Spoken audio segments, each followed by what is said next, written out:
Now, Kenya is seeking to grow its manufacturing capacity, which, if handled well and brings down costs of production, then could have cheaper goods and services. Currently, the Kenya Manufacturing Expo is ongoing at the KICC, and it brings together hundreds of policymakers, manufacturers, and investors. And Wallace Kantai is at KICC and now joins us live to give us an update of what exactly is happening there. Wallace? Thank you very much, Dan Mwangi. We're here at the Kenyatta International Convention Center. Thankfully, it has dried up slightly. It was raining in the morning. And what's happening here is that there's a whole set of exhibition. I'm told there's about 120 exhibitors who are doing the manufacturing here in Kenya. Anything from what you can see the truck behind me, the people who do the fabrication of the truck bodies. We have the people who manufacture toilet paper. I will ask my cameraman to follow me because something interesting is happening here. If you see the big crowd that is here, that is where the Cabinet Secretary for Industrialization, Aden Mohammed, is in one of the places. And why that is interesting is because, again, if you come with me, these transformers, unlike in the past, are supposedly being manufactured in Kenya, which means that we're able to save on foreign exchange, we're able to be a lot faster, we're able to manufacture things that are of value to the country. And something else interesting, again, going into the exhibition, this again, what you can see around me is what's manufactured here, so things that are able to use local people, local materials. But I want to take you to something very interesting technology-wise. If you just come with me again, excuse me, sir. Quite a number of people, you obviously know companies that in this country that manufacture office equipment. But here is a gentleman who we know very well, Dr. Kamau Gashigi. Dr. Kamau Gashigi is doing manufacturing, yes, but it's something called 3D manufacturing. Read about it in magazines, you see it on the internet, but it's actually here. Doc, tell us about what you're doing at Gearbox. Thanks very much. So Gearbox, in essence, is a platform. What we're trying to do is encourage people who have good ideas to become industrialists. It's really difficult to start a hardware company. It's much easier to start a software company. So what we do is we provide equipment.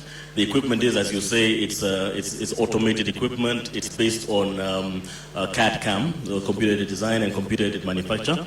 And once you become a member, you're able to use the machines much as you would a gym. But it means that you personally, with a good idea, maybe you have an engineering background, but you're not really able to implement what it is you have in your mind, you can do so without having to buy expensive equipment. So you get a membership and come in and use the machines of the kind that you're seeing inside here. And so we have this machine. If you just come with me, Doc. Yeah. And we don't want to interrupt what's going on, but you can't smell this, but there's actually manufacturing going on. I can smell hot metal. But Doc, what's going on with this setup? This is a good example of what we're promoting. This is a machine that's made in Kenya. It's an industrial robot. It's called a computer numerical control machine. It both does routing, which is carving wood and metal, soft metals, plastics, but it also you can interchange this device here with this, which is a plasma gun, which allows you to cut sheet metal like this that's sitting over here, even as thick as 1 inch of steel. And so these are really important processes for manufacturing. And where the person who made this now is charging about 1.5 million shillings for this. It's the first of its kind made in probably sub-Saharan Africa. And is this the control unit for that? This is the control unit, all made in Kenya.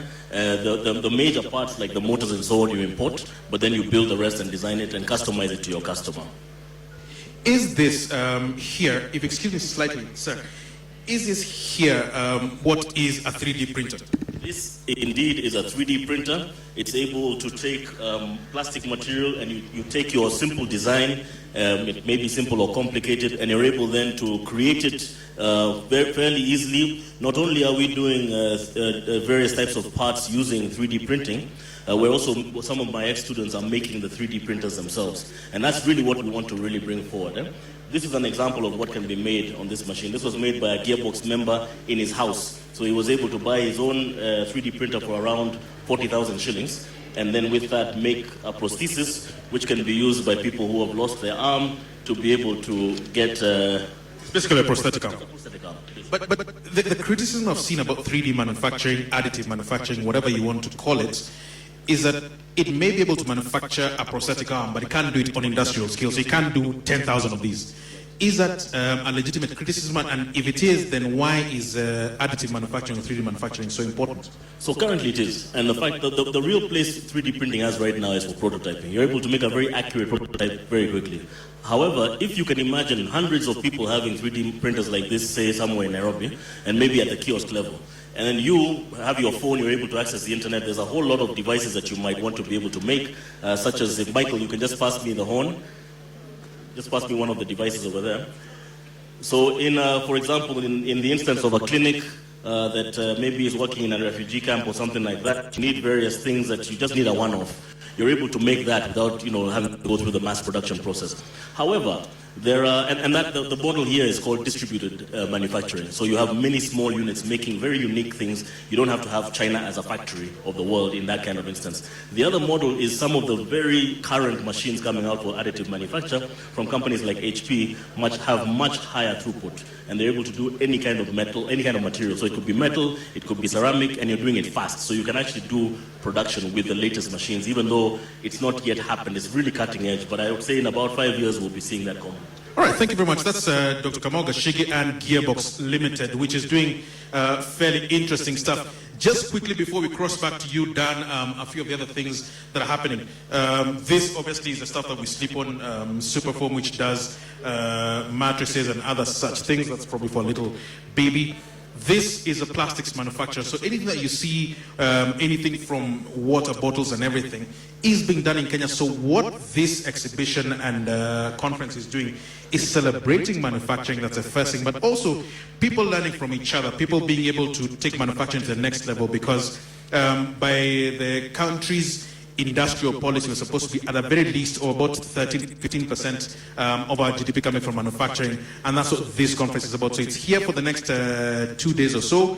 You're free to come down here to the KICC, but also lots of conversations going on here at the KICC in Nairobi. But for now, I want to cross back to you, Dan Mange, but very, very exciting stuff and interesting stuff going on. All right, thank you very much, Wallace Kantai, and it's interesting to see that Gearbox have chosen to gear themselves to think out of the box. Thank you for that, Wallace Kantai.